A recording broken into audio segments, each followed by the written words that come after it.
Hello students, my self Poonam Kumawat और हम लोग स्टार्ट कर रहे हैं आज एक नया चैप्टर रिप्रोडक्टिव हेल्थ, जो कि फर्स्ट यूनिट का है 12th क्लास की।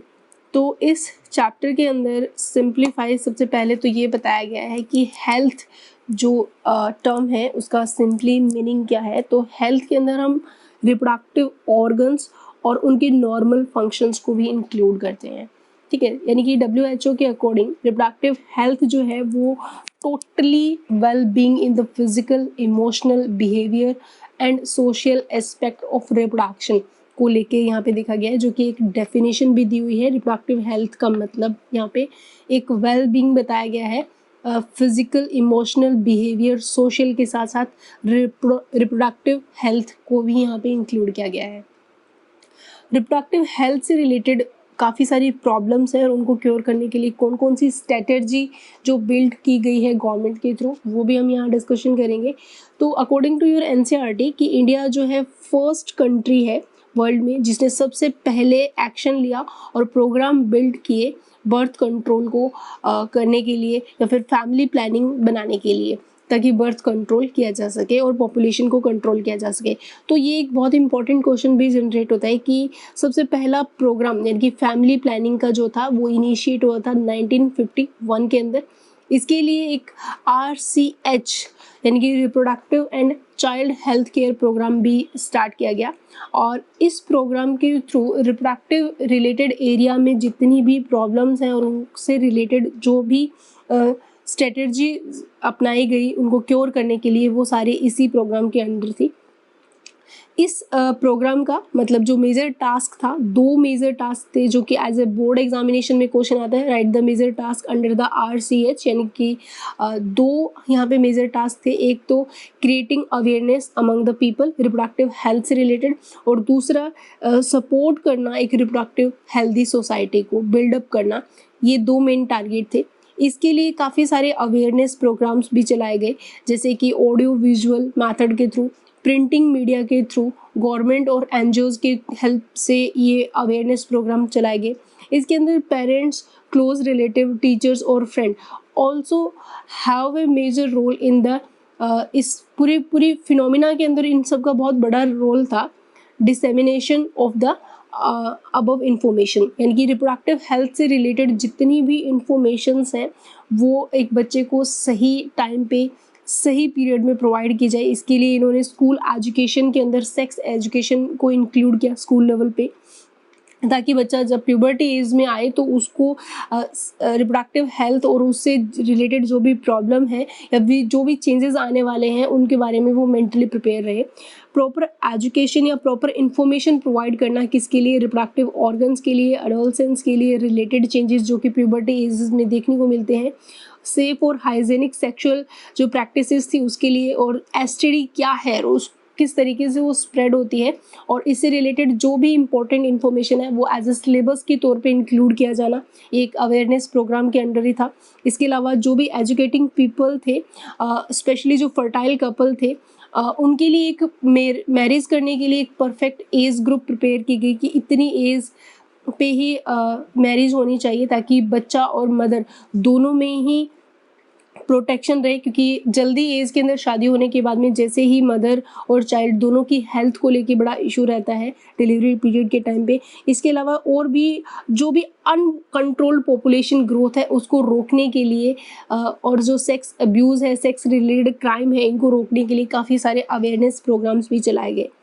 बेटर अवेयरनेस करने के लिए जो सेक्स रिलेटेड मैटर्स है ये इंक्रीज हुए, जैसे कि अगर इन सारे अवेयरनेस को देखा जाए तो मेडिकली अगर देखा जाए तो अगर ऐसा हो जाता है तो मेडिकली हेल्प से जो डिलीवरी केसेस रहते हैं और आफ्टर बर्थ जो प्रॉब्लम रहती है उसको काफ़ी हद तक कंट्रोल किया जा सकता है, जिससे कि मैटरनल और इन्फेंट मोर्टेलिटी रेट जो है वो डाउन आ जाएगी। क्योंकि अगर ये बेटर तरीके से अवेयरनेस हो जाती है तो इस केस के अंदर, क्योंकि पहले टाइम पे इतना अच्छे से लोगों को रिप्रोडक्टिव हेल्थ की रिलेटेड जो चीज़ें थी वो पता ना होने की वजह से आफ्टर डिलीवरी में या तो मदर की या बच्चे की डेथ होना बहुत नॉर्मल था।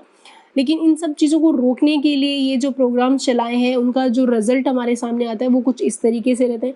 इसके अलावा ये भी चीज़ देखने को मिली कि अगर स्मॉल फैमिलीज़ होंगे तो उनके अंदर सारी चीज़ों का डेवलपमेंट, उनके बच्चों का डेवलपमेंट, उनका रहना खाना पीना एजुकेशन सब बहुत अच्छे तरीके से हो सकता है। और अगर ये अवेयरनेस सही तरीके से हो जाए तो स्मॉल फैमिलीज़ का नंबर भी इंक्रीज़ हो जाएगा और बेटर डिटेक्शन और क्योर भी एसटीडी का मिलने की प्रोबेबिलिटी है। सेक्स रिलेटेड जो प्रॉब्लम है इनका नंबर भी काफ़ी डाउन हो जाएगा अगर ये अवेयरनेस सही तरीके से सब लोगों को मिले तो। इसके अलावा रिप्रोडक्टिव हेल्थ अगर क्योरेबल होगी तो एक हेल्दी सोसाइटी भी बिल्ट होगी। अगर देखा जाए कि सक्सेसफुल इम्प्लीमेंट्स हो जाएं इन सारे एक्शंस के ऊपर, तो जो रिप्रोडक्टिव हेल्थ है वो किन किन चीज़ों के लिए रिक्वायर करेगी। स्ट्रॉन्ग इंफ्रास्ट्रक्चरल फैसिलिटीज़ बहुत ज़रूरी है ताकि जो भी सेक्स रिलेटेड प्रॉब्लम हो तो वो एक एक्सपर्ट के थ्रू वो अपनी प्रॉब्लम को शेयर कर सके। प्रोफेशनल जो है एक्सपर्टीज़ भी यहाँ पे बहुत इंपॉर्टेंट रोल प्ले करता है। मटेरियल सपोर्ट भी मिलेगा और जितनी भी मेडिकल असाइनमेंट्स हैं वो भी यहाँ पे बहुत ज़रूरी रहेंगे, जो कि रिप्रोडक्टिव हेल्थ रिक्वायरमेंट के लिए ये सारी चीज़ों का होना बहुत ज़रूरी है। इसके अलावा जो लोगों की केयर है यानी कि जो रिप्रोडक्शन के टाइम पे जो मदर है जिसने कि कंसीव कर रखा है उसकी केयर, प्रेगनेंसी के टाइम पे, डिलीवरी के टाइम पे, STD, abortion, contraception, menstrual problem, infertility, इन सब चीज़ों के अंदर लोगों को बहुत अच्छे से नॉलेज होना चाहिए। इन चीज़ों से जो लोग सफ़र कर रहे हैं उनकी बहुत अच्छे से केयर भी होनी चाहिए। इम्प्लीमेंटेशन होगा तो बेटर टेक्निक और नई स्ट्रेटजी बनाई जाएंगी, नए मॉडिफिकेशन किए जाएंगे जिससे कि लोगों को इन सारी चीज़ों से या इन सारी प्रॉब्लम से सफ़र ना करना पड़े। और एक सबसे इम्पॉर्टेंट चीज़ है कि एमनियो सेंटेंसेस टेक्निक, जो कि हम डिटेल में एक्सप्लेन भी करेंगे, उसके ऊपर भी बैन। इसके अलावा जो मैसिव चाइल्ड इम्यूनाइजेशन है यानी कि अगर बहुत सही तरीके से सब कुछ रहेगा तो एक बच्चे को प्रॉपर इम्यूनाइजेशन वैक्सीन्स प्रोवाइड की जाएगी तो वो भी एक हेल्दी लाइफ स्पेंड करेगा। और भी रिसर्च और वेरियस रिप्रोडक्टिव रिलेटेड एरिया जो भी हैं उनके अंदर गवर्नमेंट और एनजीओज मिलके नए नए तरह के प्रोग्राम्स भी इम्प्लीमेंट करेंगे। पॉपुलेशन एक्सप्लोजन की बात करें तो जो एनसीईआरटी के अकॉर्डिंग डेटा है उसके अकॉर्डिंग आप देखोगे कि बहुत ही कम टाइम में बहुत ही ज़्यादा पॉपुलेशन इंक्रीज़ होता जा रहा है। ऐसा माना जाता है कि every 6 person in the world जो वो क्या माना जा रहा है इंडियन है। इसी तरीके से अगर डेथ रेट डिक्रीज़ होती है, एमएमआर यानी कि मैटरनल मोर्टेलिटी रेट और इन्फेंट मोर्टेलिटी रेट आईएमआर अगर इसी तरीके से डिक्रीज होते गए तो डेफिनेटली पॉपुलेशन एक्सप्लोजन होगा। उनके रहना खाना पीना सब जगह के लिए हमें बहुत सारी चीज़ों की व्यवस्थाएं देखनी पड़ेगी। आरसीएच प्रोग्राम इन सारी चीज़ों से पॉपुलेशन ग्रोथ को कंट्रोल करने के लिए कुछ पर्टिकुलर प्रोग्राम्स भी बिल्ड कर रही है और इनका जो मेन प्रोग्राम का जो मेन टारगेट है वो जितने भी कपल्स हैं उनको मोटिवेट करना, किसके लिए, स्मॉल फैमिलीज़ के लिए, ठीक है। उसके लिए वो उनको एडवाइस करते हैं कि यूजिंग कॉन्ट्रासेप्टिक मेथड, कुछ ऐसे स्लोगन्स भी दिए जा रहे हैं जैसे हम दो हमारे दो, कुछ ऐसे कपल्स जिनके अंदर ये भी स्लोगन दिया गया है कि वन चाइल्ड नॉर्म्स, ठीक है। इनफैक्ट फीमेल के लिए 18 और मेल के लिए 21 ईयर जो मैरिज करने लायक एज ग्रुप भी रखी गई है। और इसके अलावा स्मॉलर फैमिली को बनाए रखने के लिए कॉन्ट्रासेप्टिक मेथड का अपना एक बहुत ही इम्पॉर्टेंट रोल रहता है। तो इन शॉर्ट अगर हम बात करें कि जो प्रोग्राम है RCH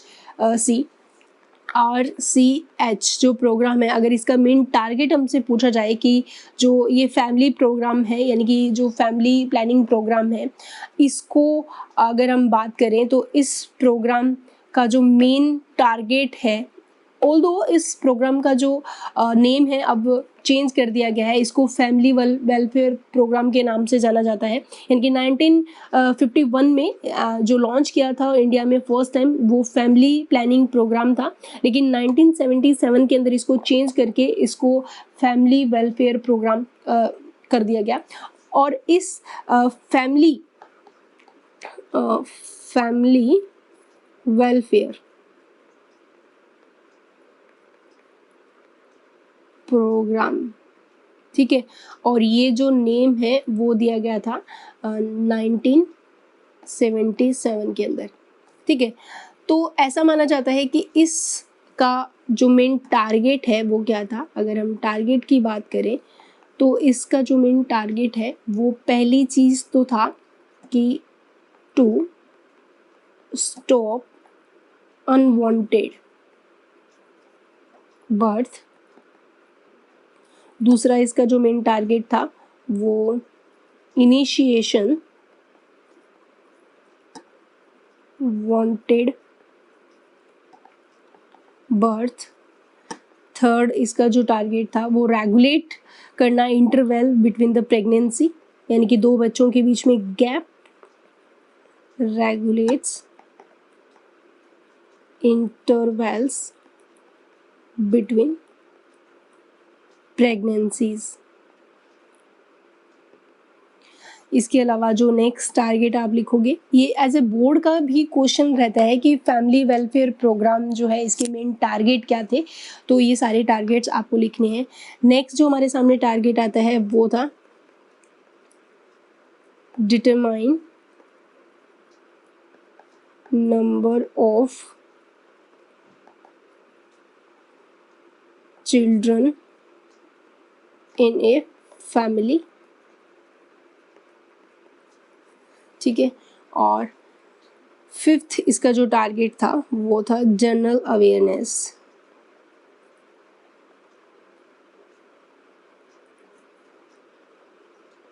अबाउट STDs। ठीक है, तो ये जो फैमिली वेलफेयर प्रोग्राम था उसका मेन टारगेट था। ठीक है, तो अब हमें बात करनी है कि इन सारे टारगेट्स में और बर्थ कंट्रोल को करने के लिए जो मेन यहाँ पे रखा गया था वो था चाइल्ड बर्थ। ठीक है, चाइल्ड बर्थ यानी कि उसको कंट्रोल करने के लिए कॉन्ट्रासेप्टिक मेथड यहाँ पे यूज़ किए गए, यानी कि बर्थ कंट्रोल करने के लिए। तो सबसे पहले तो कॉन्ट्रासेप्टिक मेथड्स यूज़ करने हैं, आइडियल एज भी यहाँ पे सेट की गई और स्मॉल फैमिली के बेनिफिट भी बताए गए। तो सबसे पहले अगर हम यहाँ देखें कॉन्ट्रासेप्टिक मेथड की बात करते हैं, एमनियोसेंटेंसेस टेक्निक भी देखेंगे, लेकिन उससे पहले हम कॉन्ट्रासेप्टिक मेथड की बात करते हैं। Contraceptive methods. ठीक है, कॉन्ट्रासेप्टिक मेथड की अगर बात करें तो ये वो मेथड होते हैं जो प्रिवेंट करते हैं बर्थ और प्रेगनेंसी को, और ऐसे मेथड्स को हम क्या बोलते हैं, कॉन्ट्रासेप्टिक मेथड्स। सबसे इम्पोर्टेंट क्वेश्चन यहाँ पे डिफाइन द कॉन्ट्रासेप्टिक मेथड। सो आपको क्या लिखना है इसका आंसर, यानी कि ऐसे method which prevent unwanted birth or pregnancies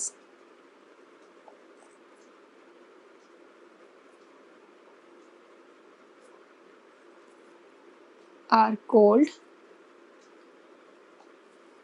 contraceptive method।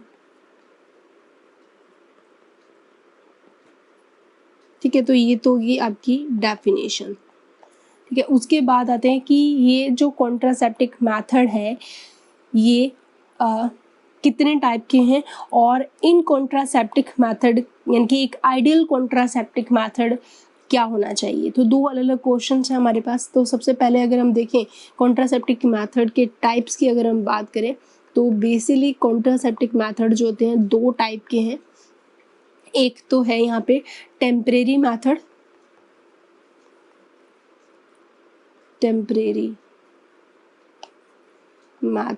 और टेम्परेरी मेथड को हम एज ए स्पाइसिंग मेथड भी बोलते हैं। ठीक है, मेथड। और जो सेकंड मेथड है वो है टर्मिनल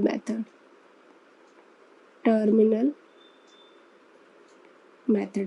तो इस तरीके से हमारे पास दो मेथड रहते हैं बर्थ कंट्रोल को करने के लिए। इसके अलावा हमारे साथ सामने एक और इम्पोर्टेंट क्वेश्चन जनरेट होता है कि एक आइडियल कॉन्ट्रासेप्टिक मेथड की पहचान कैसी होगी, या क्या क्या क्वालिटी होनी चाहिए एक आइडियल कॉन्ट्रासेप्टिक मेथड के लिए। तो ये आपका एक बोर्ड का भी एक इम्पोर्टेंट क्वेश्चन जनरेट होता है कि N ideal contraceptive method should be। contraceptive method या contraceptive should be। तो पहली चीज़ कि यूज़र फ्रेंडली,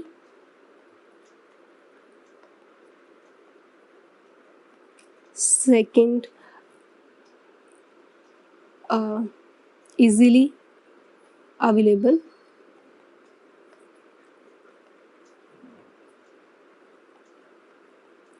तीसरा इफेक्टिव होना चाहिए, और fourth reversible.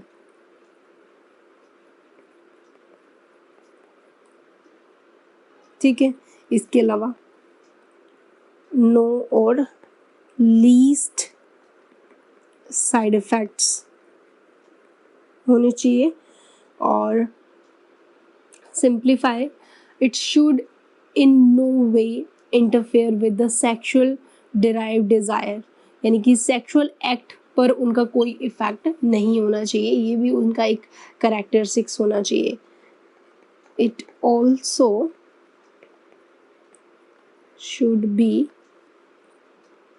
should in no way interfere with sexual derived desire and the sexual act of the user। ठीक है, तो बहुत सारी वाइड रेंज है कॉन्ट्रासेप्टिव मेथड की जो हमारे सामने रहती है, लेकिन हम यहाँ पे कुछ स्पेसिफिक मेथड्स हैं जो हम डिस्कशन करने वाले हैं। तो हम सबसे पहले देखते हैं कि टेम्परेरी जो है उनमें हम किन किन को इंक्लूड करते हैं। तो हम यहाँ पे देखते हैं टेम्परेरी मेथड्स। टर्मिनल और टेम्परेरी दो तरह के हम कॉन्ट्रासेप्टिव मेथड है। तो सबसे पहले हम देखते हैं टेम्परेरी जो मेथड है उनके अंदर हम क्या क्या कॉन्ट्रासेप्टिव मेथड्स स्टडी करेंगे। टेम्परेरी मेथड, ठीक है, मेथड्स,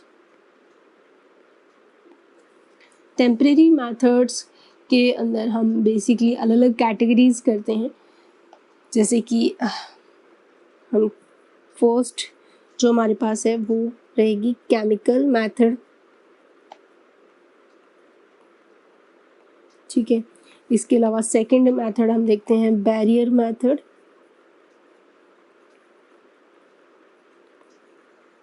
ठीक है, और थर्ड हम यहाँ देखेंगे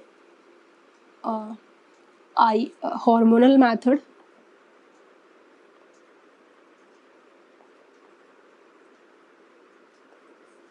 और फोर्थ हम यहाँ देखेंगे हार्मोनल मेथड के बाद में नेचुरल मेथड।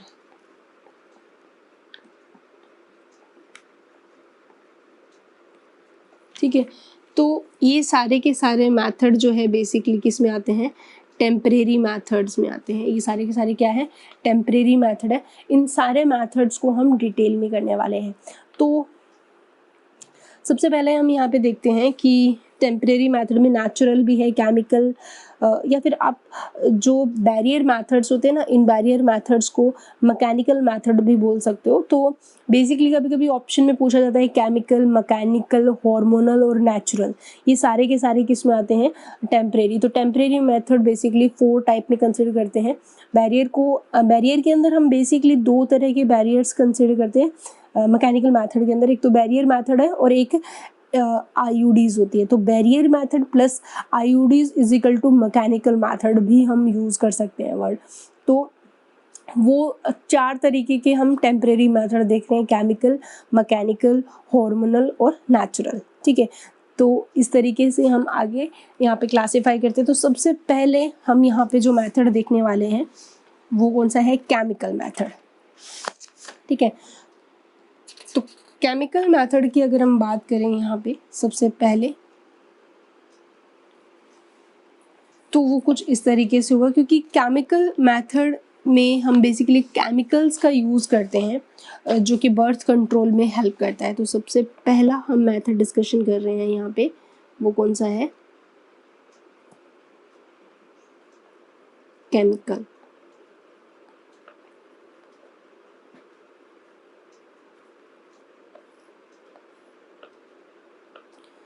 ठीक है, तो केमिकल मेथड के अंदर हम बेसिकली कुछ केमिकल्स का यूज़ करते हैं और इन केमिकल्स को स्पर्मिसाइडल केमिकल्स या एजेंट के नाम से जानते हैं।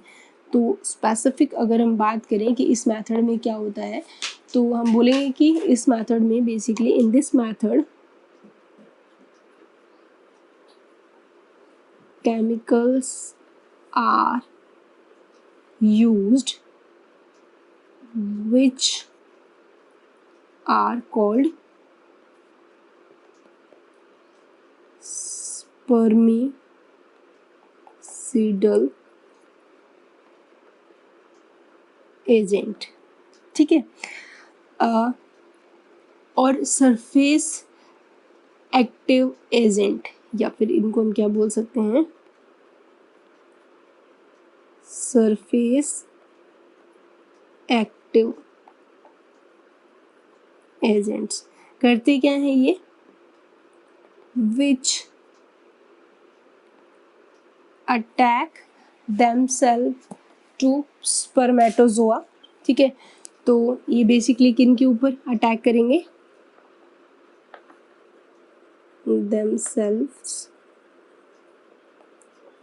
To spermatozoa.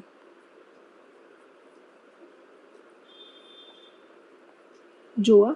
और दूसरा, ये इनिबिट कर देंगे O2 अपटेक और किल कर देंगे स्पर्म को। ठीक है, तो पहली बात ये क्या कर रहे हैं? अटैक करते हैं। सेकंड, ये क्या करेंगे? इनिबिट करेंगे, इनिबिट O2 अपटेक। और थर्ड पॉइंट, ये क्या कर देते हैं? किल कर देंगे स्पर्म को। ठीक है, अब सीधी सी बात है, ये स्पर्मेटोजोआ में O2 अपटेक की जो कैपेसिटी है उसको डिस्ट्रॉय कर देते हैं। केमिकल मेथड जो है उनको केमिकल्स जो हैं वो किस फॉर्म में प्रेजेंट होते हैं वो भी हम डिस्कशन करेंगे। अगर इस मेथड की फेलियर रेट की बात करें, फेलियर रेट इज, तो अप्रॉक्सीमेटली 30%, अप्रॉक्सीमेटली 30% इसका जो है फेलियर रेशियो रहता है। एग्जाम्पल देखें तो पहले हम इनकी इमेज देखते हैं। तो इस इमेज के अंदर जिस तरीके से स्पर्मिसाइडल्स जो होते हैं, केमिकल्स होते हैं, वो आपको एज ए क्रीम, जेली या टेबलेट्स किसी भी फॉर्म में मिल सकते हैं। ठीक है, और स्पेसिफिक वो किस पे अटैक करते हैं? स्पर्म्स पे अटैक करते हैं। That is a very important, क्योंकि स्पर्म का जो O2 अपटेक है उसको इनिबिट करके उनको किल कर देते हैं। तो हम अगर एग्जाम्पल की बात करें, एग्जाम्पल, तो आप एग्जाम्पल में यहाँ क्या देखोगे कि वेजाइनल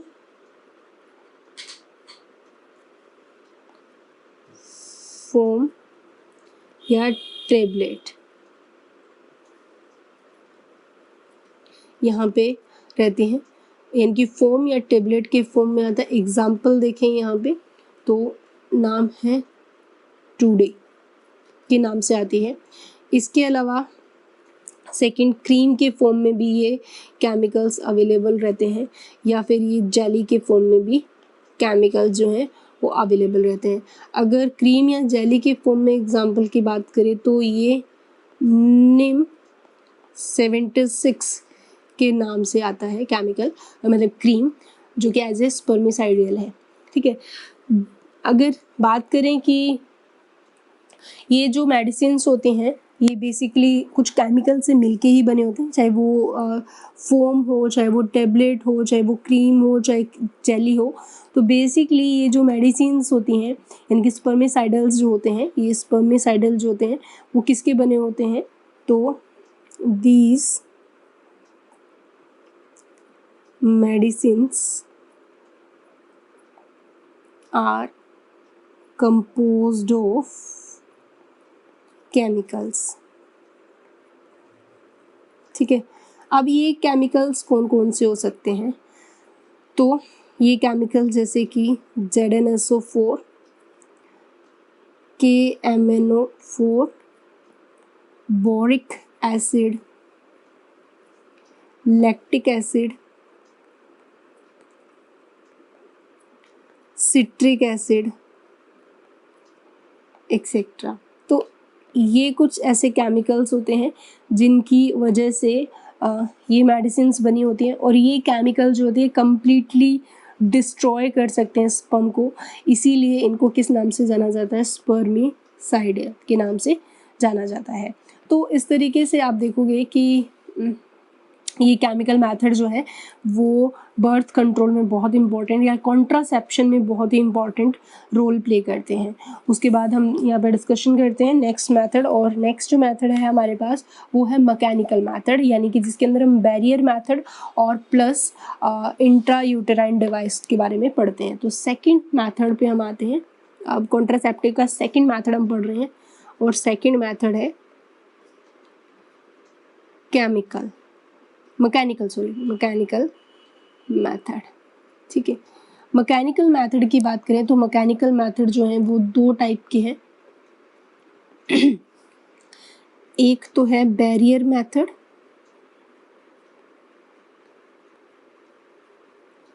ठीक है, और सेकंड यहाँ पे आता है IUDs। ठीक है, तो सबसे पहले हम यहाँ पे डिस्कशन करेंगे बैरियर मेथड, देन हम IUDs यानी कि इंट्रा यूटेराइन डिवाइस के बारे में डिस्कशन करेंगे। तो बैरियर मेथड जो है, पहले तो हमें ये पता होना चाहिए बच्चों कि बैरियर मेथड करता क्या है। तो जो बैरियर मेथड होते हैं इनका एक ही मकसद होता है कि ये ओवा और स्पर्म दोनों को पास नहीं आने देते, उन दोनों के बीच में यानी कि स्पर्म और ओवा की जो मीटिंग है उसको प्रिवेंट करते हैं, उसको रोकते हैं, और ओवा और स्पर्म के बीच में फिजिकली मीटिंग नहीं होने देती, और एक बैरियर के फॉर्म में ये प्रेजेंट होते हैं। तो बेसिकली करते क्या है, ovum and sperms are prevented रहते हैं एक दूसरे से, prevented from physically meeting with the help of barriers।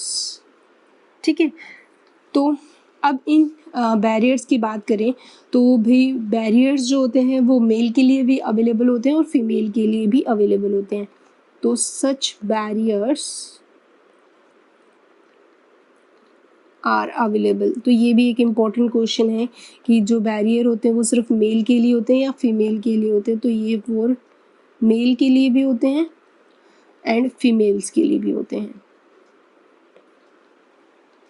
ठीक है, अब हम देखते हैं कि यहाँ पे कौन कौन से मेथड्स हैं। तो सबसे पहले हम मेल के लिए बात करते हैं कि बैरियर मेथड फॉर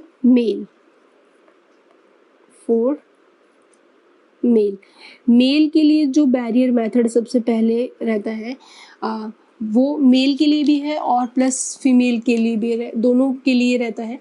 तो यहाँ पे जो मेल और फीमेल दोनों के लिए ही बता रही हूँ, तो यहाँ पे उस मेथड का नाम है कॉन्डोम।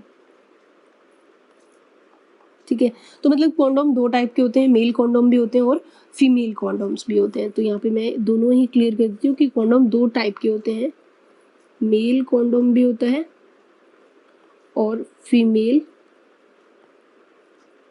कॉन्डोम भी होता है।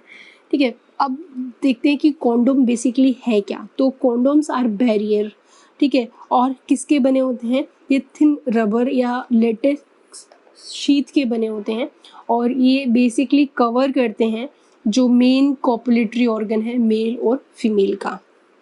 ठीक है, तो कॉन्डोम्स जो है वो किसके बने होते हैं, मेड ऑफ थिन रबर या फिर लेटेक्स शीट के बने होते हैं, और used to cover the, दोनों चीज़ें, पेनिस इन द मेल और वेजाइना या फिर सर्विक्स भी बोल सकते हो, vagina and cervix in the female.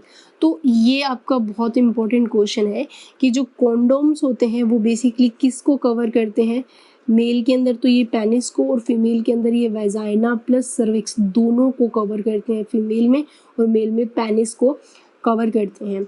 ठीक है, तो यहाँ पे किस तरीके से एक्ट करते हैं, तो जस्ट बिफोर कोइटस जितना भी सीमेन होता है जो फीमेल रिप्रोडक्टिव ट्रैक्ट में जाने वाला होता है वो उसको फीमेल रिप्रोडक्टिव ट्रैक्ट के अंदर नहीं जाने देता। तो just before coitus so that the ejaculated semen would not enter into the female reproductive tract, क्योंकि वो सारा का सारा किस में आ जाता है, कॉन्डोम के अंदर आ जाता है। ठीक है, तो इस तरीके से जो कॉन्डोम है वो बेसिकली सीमेन को नहीं जाने देता, तो बेसिकली अबॉर्ट करता है सीमेन को इजैकुलेट होने से इन वेजाइना या फिर आप बोल सकते हो सर्विक्स रीजन के अंदर। तो कॉन्डोम का जो फंक्शन है वो कुछ इस तरीके से रहेगा, with the help of just before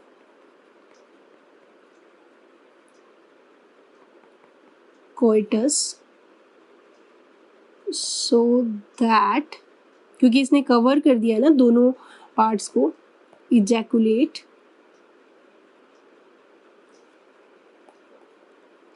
semen would not enter into the female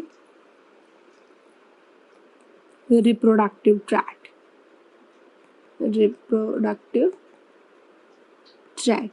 ठीक है, तो इसका मतलब ये क्या करता है, ये प्रिवेंट करता है कॉन्सेप्शन। ठीक है, तो दैट मीन ये क्या करेगा, प्रिवेंट करेगा प्रेगनेंसी को या कंसेप्शन, क्योंकि अच्छा जो कॉइटस है उसके अंदर या तो मेल कवर करे या फीमेल कवर करे, दोनों में से कोई भी, दोनों का एक साथ कॉपुलेटरी ऑर्गन्स को कवर करना कंपलसरी नहीं है। दोनों पार्टनर्स में से कोई एक पार्टनर कॉन्डोम का यूज़ करता है तो भी प्रिवेंशन मिलती है कॉन्सेप्शन से, यानी कि प्रेगनेंसी से बचा जा सकता है। तो बेसिकली ये एक लेटेक्स शीट या रबर की कवरिंग होती है। मेल और फीमेल कॉन्डोम्स को किस तरीके से आइडेंटिफाई करेंगे, ये एक इमेज से देखते हैं। तो इस डायग्राम में आपको फीमेल और मेल कॉन्डोम दोनों ही क्लियरली दिख रहे हैं। इस तरीके से फीमेल कॉन्डोम होता है और इस तरीके से मेल कॉन्डोम रहता है। ठीक है, तो अगर हम पॉपुलर ब्रांड की बात करें फॉर मेल कॉन्डोम, तो अब ये एनसीईआरटी के अंदर दिया हुआ है एक पॉपुलर ब्रांड, वो क्या है, निरोध। ठीक है, तो जो निरोध है, निरोध, it is a popular brand of condom for the male।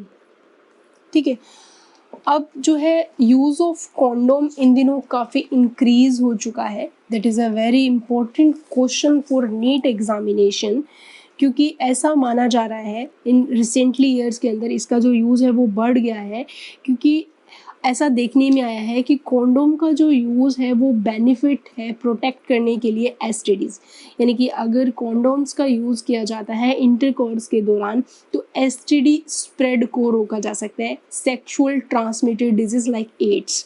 तो ये इसका एक बहुत ही इम्पॉर्टेंट रोल रहता है कॉन्डोम के लिए। That is a very important statement जो कि नीट एग्जामिनेशन में आया हुआ है कि कॉन्डोम का यूज़ सिर्फ और सिर्फ कॉन्ट्रासेप्शन के अलावा भी है, ये प्रिवेंट करता है एसटीडी को भी। तो use of condoms also protecting the user from STDs। STDs मतलब sexual transmitted disease like AIDS, ठीक है।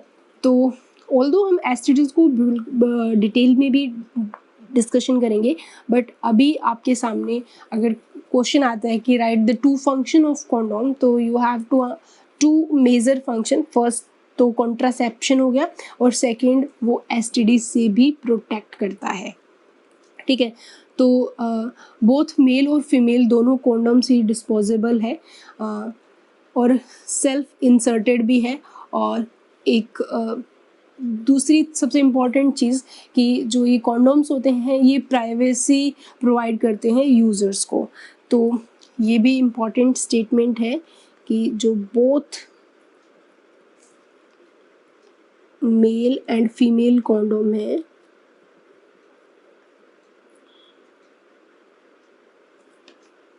आर डिस्पोजेबल, ये इम्पॉर्टेंट है, डिस्पोजेबल है ये दोनों ही। दूसरा, ये सेल्फ इंसर्टेड भी है, ठीक है। और सबसे इम्पोर्टेंट ये क्या करते हैं, gives privacy to the user, ठीक है। That is a important thing. तो इस तरीके से हमने मेल और फीमेल कॉन्डोम के बारे में पढ़ा। काफ़ी सारी और ब्रांड भी है, जैसे कि रक्षक है, शेयर है, तो इस तरीके से काफ़ी सारी अलग अलग ब्रांड्स रहती है फीमेल और मेल कॉन्डोम के लिए।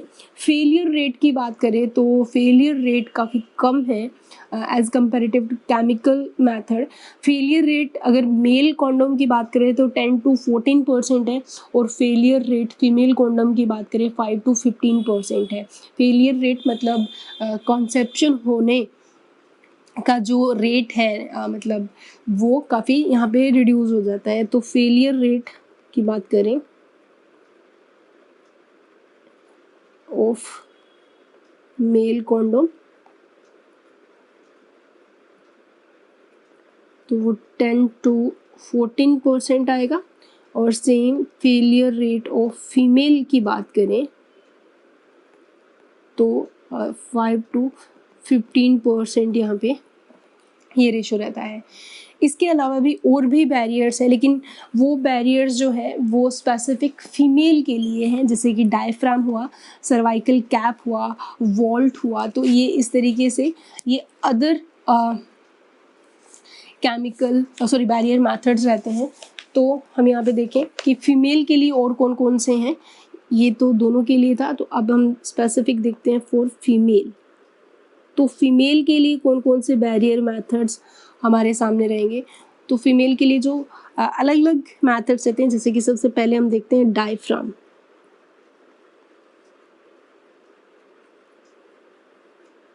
ठीक है।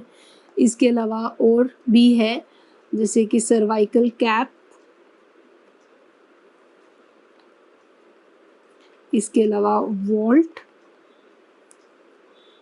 तो ये इस तरीके से ये बैरियर मेथड है, और ये सारे के सारे ही बने होते हैं रबड़ के, और ये इंसर्टेड होते हैं फीमेल रिप्रोडक्टिव ट्रैक्ट, कवर कर देते हैं ये सर्विक्स रीजन को, जिससे कि कोइटस या ड्यूरिंग द कोइटस ये कवर कर देते हैं सर्विक्स को, जिससे कि सीमेन जो है वो यूट्रस सर्विक्स में ना पहुंच सके।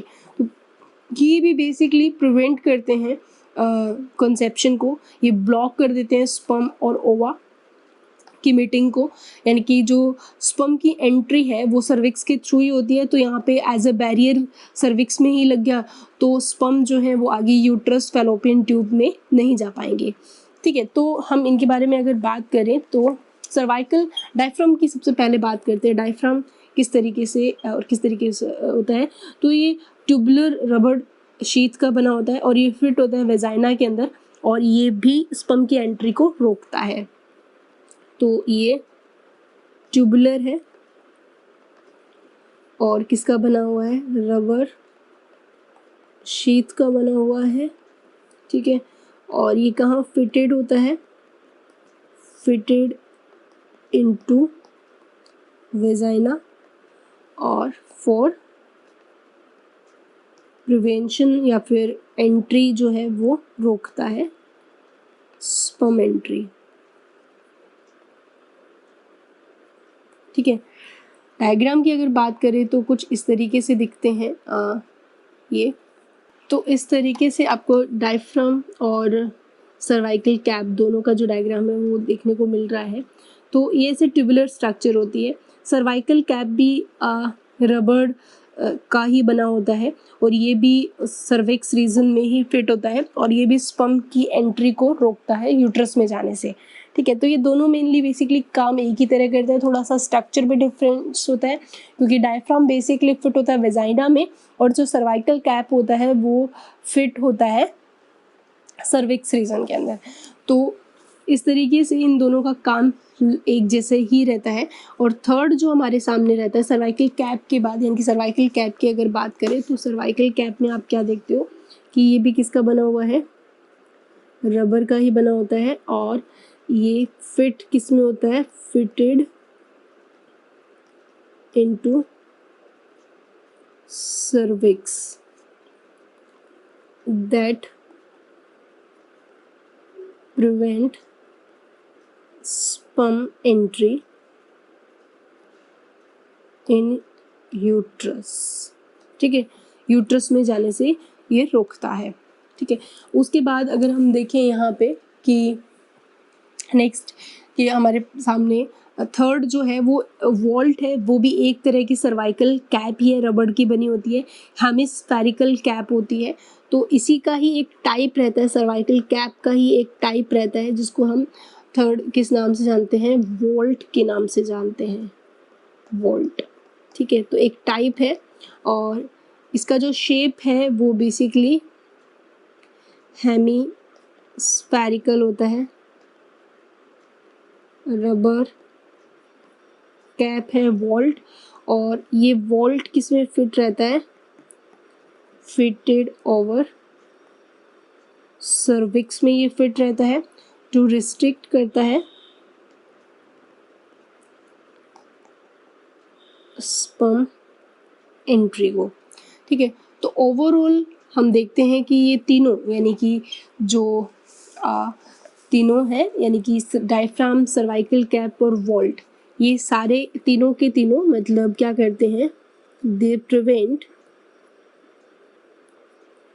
कॉन्सेप्शन यानी कि कंसीव होने को रोकते हैं, बाय क्या करते हैं, ये ब्लॉक कर देते हैं, blocking the entry of sperm through the cervix. ठीक है, ये तीनों की तीनों रीयूजेबल है, that is a very important statement, they are reusable. एक बार यूज़ करने के बाद में इनको वापस से यूज़ किया जा सकता है। ऐसा माना जाता है कि जो स्पर्मिसाइडल क्रीम, जेली या फोम जो है इनके साथ यूज़ किया जाए, यानी कि दोनों को एक साथ, केमिकल मेथड और मैकेनिकल मेथड को दोनों को एक साथ यूज किया जाए तो कॉन्ट्रासेप्शन है उसकी जो एफिशिएंसी है वो काफ़ी हद तक बढ़ जाएगी। इन डिवाइसेस, दोनों डिवाइसेस को एक साथ यूज़ करने से, यानी कि केमिकल्स को और बैरियर दोनों को एक साथ यूज़ करने से जो कंसीव होने की प्रोबेबिलिटी है वो काफ़ी कम हो जाएगी, यानी कि फेलियर रेट जो है वो बहुत डाउन हो जाएगा। ठीक है, तो ये भी इम्पॉर्टेंट है कि जो हम मान के चलते हैं ये स्पर्मिसीडियल, यानी कि उसमें आप क्रीम ले सकते हो, जेलीज ले सकते हो या फिर फोम ले सकते हो, are usually used along with these barriers to increase their contraceptive efficiency। इनकी एफिशिएंसी इनसे बढ़ जाएगी। ठीक है, तो इस तरीके से हाँ, हमने एक टाइप जो है वो कंप्लीट किया है। अब हम सेकंड टाइप पे आते हैं, और सेकंड टाइप जो था वो कौन सा है, IUD। IUD, ठीक है। सबसे पहला क्वेश्चन तो इनकी फुल फॉर्म पे ही होता है, तो IUDs का जो फुल फॉर्म है वो क्या है, इंट्रा यूटेराइन डिवाइस, ठीक है, इंट्रा यूटेराइन डिवाइस, ठीक है। अब ये जो डिवाइस होती है ये इंसर्ट की जाती है एक्सपर्ट या डॉक्टर्स के थ्रू यूट्रस में, थ्रू वेजाइना, ठीक है। तो सिंप्लीफाई यानी कि इन डिवाइसेस को इंट्रोड्यूस कहाँ किया जाता है, यूट्रस में इंट्रोड्यूस किया जाता है, सबसे इम्पोर्टेंट चीज़। तो these devices are inserted by doctors or expert nurses in कहाँ पे, यूट्रस में, थ्रू वेजाइना।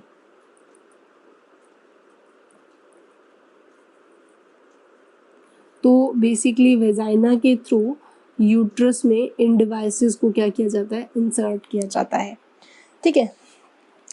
तो अब क्वेश्चन आता है कि जो फर्स्ट टाइम जो IUD है उसको जो बनी थी फर्स्ट, जो किसकी थी, अभी जो IUD आती है वो बनी होती है कॉपर की, जो सबसे पहले बनी थी वो ऑर्गन की थी, ठीक है। तो यानी कि एक इम्पोर्टेंट क्वेश्चन है कि जो first IUCD was a organ mad AG, ठीक है, और जिसको यूट्रस में पुट किया जाता है, और जैसे कि फीमेल प्रेग्नेंट नहीं होती, लेकिन नाउ डेज जो अभी यूज़ की जाती है वो किसकी बनी होती है, कॉपर मैड IUCDs हैं, आर यूज्ड, ठीक है। इसके अलावा टाइप्स की बात करें तो टाइप्स में आप देखोगे कि जो IUDs होती है ना उनके अलग अलग IUDs या IUCDs की बात करें तो ये 3 टाइप की होती हैं बेसिकली, ठीक है। एक तो होती है नॉन मेडिकेटेड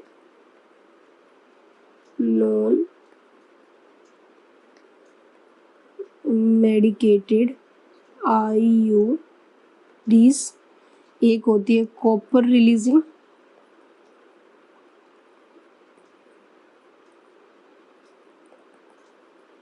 IUDs, और एक होती है हार्मोन रिलीजिंग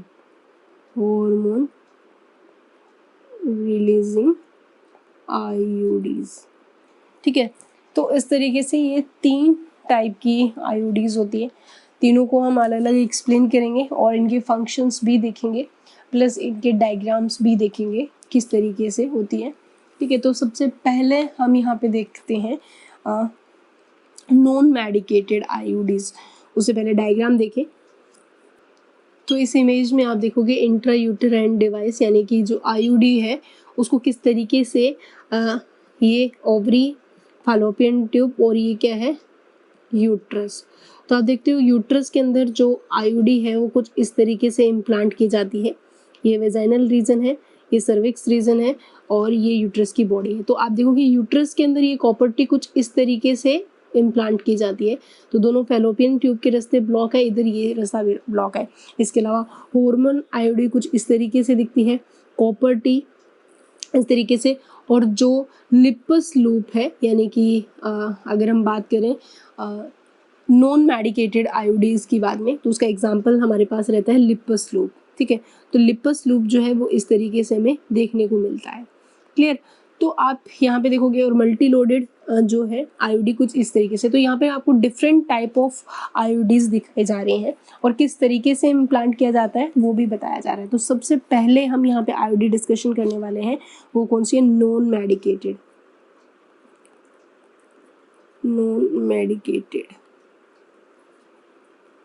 आईयूडीज।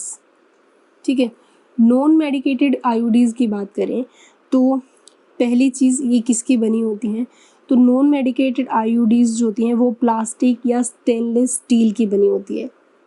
तो ये बनी होती है मेड अप ऑफ प्लास्टिक और स्टेनलेस स्टील की बनी होती है। ठीक है, प्लास्टिक की बात करें तो यहाँ पे जो प्लास्टिक यूज़ किया जाता है वो पॉलीइथाइलिन यूज़ किया जाता है। और इसके प्लस इस लिपस लूप जो है, मतलब इसका एग्जाम्पल नॉन मेडिकेटेड का जो एग्जाम्पल है वो कौन सा है, लिपस लूप। लिपस लूप जो हम अभी यहाँ देख रहे थे, ये जो डायग्राम है वो बेसिकली लिपस लूप का है।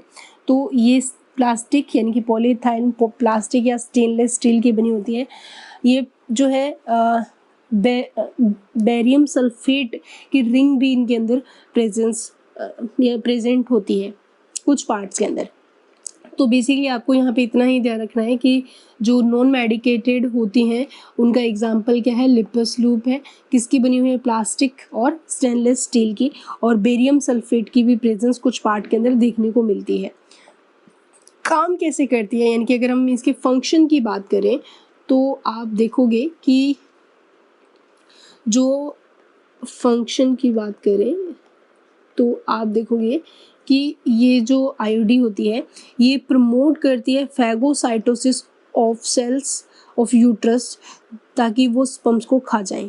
तो बेसिकली ये क्या करेगी, प्रमोट करती है the phagocytic cells of uterus to phagocytosis of sperm within the uterus। ठीक है, तो इस तरीके से सेकंड हम देखें यहाँ पे आईयूडी, वो है कॉपर रिलीजिंग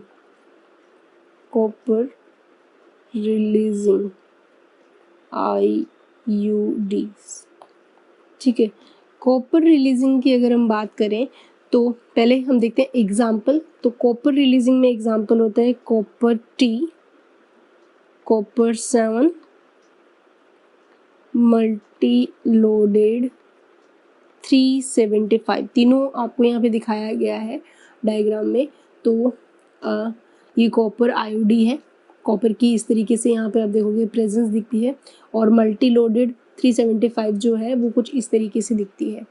ठीक है, तो कॉपर टी जो है क्लियर है कॉपर की बनी होगी और क्या रिलीज़ करती है, कॉपर रिलीज़ करती है। तो इसका मतलब ये क्या करती हैं, कॉपर रिलीजिंग जो होती हैं वो रिलीज़ करती हैं रिलीज्ड कॉपर आयंस। ठीक है, और ये जो कॉपर आयंस होते हैं ये क्या करते हैं, ये स्प्रेस कर देते हैं, स्प्रेस sperm motility and the fertilizing capacity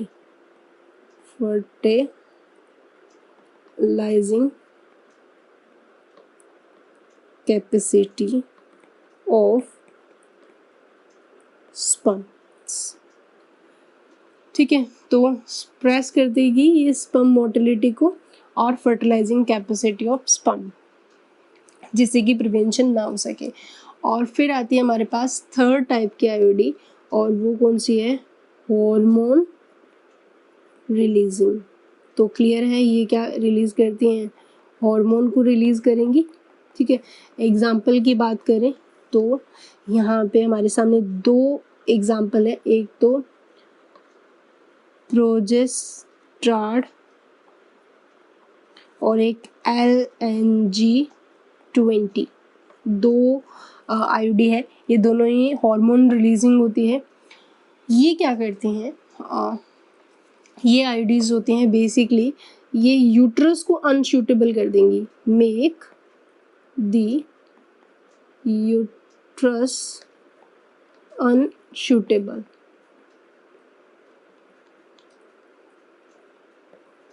for implantation and the cervix जो है इसमें क्या हो जाएगा, हॉस्टाइल हो जाता है टू दी स्पर्म, यानी कि स्पर्म के लिए कंफर्टेबल नहीं होता है ये एनवायरनमेंट, और प्लस सर्विक्स के में स्पर्म के लिए वो अनकंफर्टेबल कर देती है, और दूसरा इम्प्लांटेशन को भी रोकती है। तो आईओडीज जो है बेसिकली आइडियल कॉन्ट्रासेप्टिक है फीमेल के लिए, जो कि अपनी प्रेगनेंसी को डिले करना चाहती है या स्पेस रखना चाहती है दो बच्चों के बीच में। ये मोस्ट वाइडली एक्सेप्टेड मेथड है कॉन्ट्रासेप्शन इन इंडिया, और इसका जो फेलियर रेट आईओडीज का अगर हम बात करें, फेलियर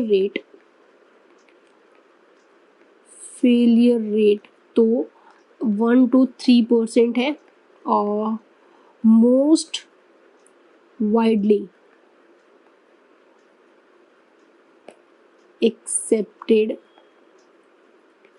मेथड है ये ऑफ कॉन्ट्रासेप्शन इन इंडिया, और ये एक आइडियल कॉन्ट्रासेप्शन भी है, आइडियल कॉन्ट्रासेप्टिव फॉर द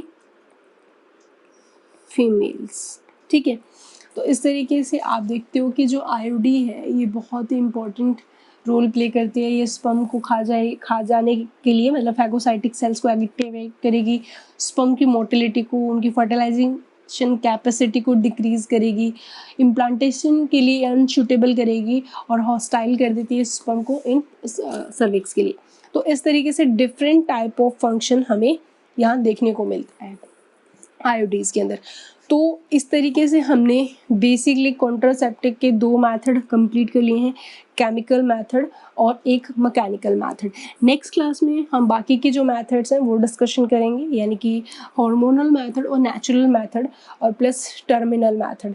तो ये सारे के सारे मेथड नेक्स्ट क्लास में डिस्कशन किए जाएंगे। आज की क्लास के लिए सिर्फ 2 मेथड हैं। सो नेक्स्ट क्लास में फिर से मिलते हैं नए कॉन्ट्रासेप्टिक मेथड्स के साथ। तब तक के लिए stay happy, keep studying, thank you.